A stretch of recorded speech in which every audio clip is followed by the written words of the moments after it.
Ils ont poussé comme des champignons au moment des confinements. On les appelle les dark stores. Ce sont des entrepôts et des cuisines au cœur des villes d'où part une nuée de livreurs.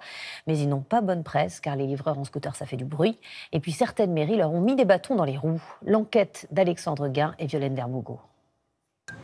Ces façades couleur flashy se sont multipliées en centre-ville ces dernières années. À l'intérieur, des supérettes appelées dark stores où ne rentrent que les livreurs. Et une promesse affichée, vos courses à domicile en 10 minutes.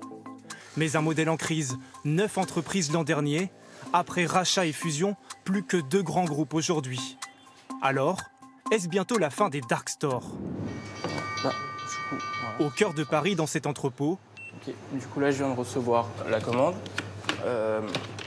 avec la liste du coup des produits. Des produits commandés sur Internet par un client. Johan Foguet cavale entre les rayons et il doit aller vite. Ici, moins de références que dans un supermarché classique et des passages plus étroits pour les rassembler.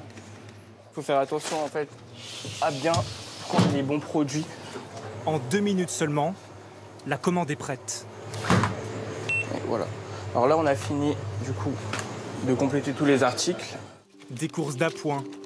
Dans cette entreprise, le panier moyen tourne autour d'une vingtaine d'euros. Difficile d'être rentable. Selon un document interne que nous nous sommes procurés, en 2022, la société perd jusqu'à 58 euros sur chaque commande. Elle est aujourd'hui en redressement judiciaire. Ce déclin, Amadou Diallo, livreur en CDI à temps partiel, l'observe depuis l'automne dernier. Son téléphone sonne moins souvent.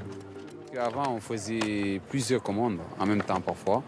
Et là, c'est une commande parfois tous les 1 heure, tous les 2 heures parfois. Ce soir-là, il n'aura livré que 5 clients, 2 fois moins que l'an passé. À la rentrée, il n'est pas sûr de travailler. Sur ses 1800 salariés, la société compte en licencier la moitié. L'entreprise espère rebondir en fermant une bonne partie de ses entrepôts. De 76 aujourd'hui, il y en aura 3 fois moins dans quelques mois. Un repli stratégique selon la direction. Peut-être qu'il était un peu trop tôt, effectivement, pour aller en province. Et donc, c'est pour ça que nous préférons nous reconcentrer pour le moment sur Paris et sa région, pour ensuite nous redévelopper une fois qu'on a retrouvé l'axe de rentabilité. Des fermetures que la colère de certains riverains ont parfois accélérées. Dans les Hauts-de-Seine, ces habitants se plaignent d'un dark store en bas de chez eux. Voilà, c'est des démarrages comme ça. C'est incessant toute la journée. Et avec vraiment un gros point noir sur la livraison le matin qui réveille nos enfants, les parents, et ce, 7 jours sur 7 et 365 jours par an. Car pour tenir leurs promesses de livraison en un temps record, les dark stores se sont installés au cœur des villes, avec son lot de tensions. J'ai mon fils qui est réveillé tous les jours depuis 5 ans. Ici, à cette heure, il n'y a pas un livreur. Il y a juste le camion qui vient déposer sa marchandise. Après une longue bataille juridique, les riverains pourraient gagner en tranquillité. La justice vient de trancher. À partir du 1er juillet, ces dark stores seront considérés comme des entrepôts. Et à ce titre, certains devront déménager des centres-villes.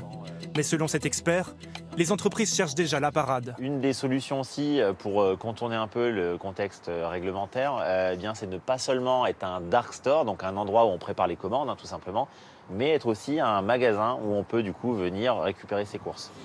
Des dark stores qui se retrouveront en concurrence directe avec la grande distribution, déjà bien implantée dans les villes.